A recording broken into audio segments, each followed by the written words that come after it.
Ampiatra ny mangarahara amin'ny fitantanana ny eo anivon'ny antemeran-doolona araka ny nambaran'ny questeur voalohany eo anivon'ity androm-panjakana ity. Anisan'ny asa tanterahany Braomaritra amin'izao fotoana izao ny fanadiovana ny fitantanana ny mpiasa eo anivon'ny antemeran-doolona. Andeha aroarantsika ny sary. Mahatratra 500 amin'izao fotoana izao nisan'ny mpiasa eo anivon'ny antemeran-doolona ka ny 10 amin'ireo no ahino mpiasa mpanjakana matotoa ary anaovana fanadihadiana. Ankoatr'izay, fanambapetraky ny Braomaritra ihany koa ny tsy ampidirana politika amin'ny fitantanan-draharaha eo anivon'ny antemeran-doolona. 500 no amboarinay dia izay tokony tavajanonao zany ro dia mahazo ny toerana sahaza azy ny tsirairay araky ny fahaizany diplômany sy ny fahaizany compétence zany diplôme et compétence manaraka maromaro koa ny olona voalaza ato hoe milovany ankety hoe tsy manana tena diplôme maro.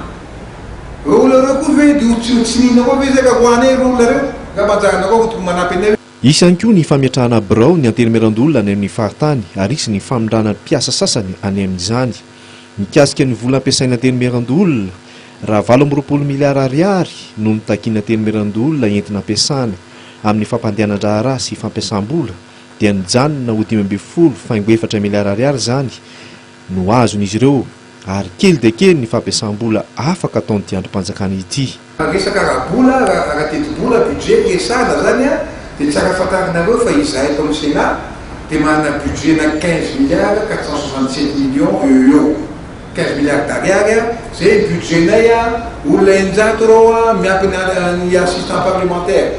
Zay tsorasaky ny ronjato mahery any miampy ny sénateur dia anjaranareo mieritreritry hoe 15 milliards d'ariary ve hoampy sa tsy hoampy. Tamin'ny farany toy fenonareo ka mba décret nivoaka momba ny indemnité sy ny avantage ny sénateur.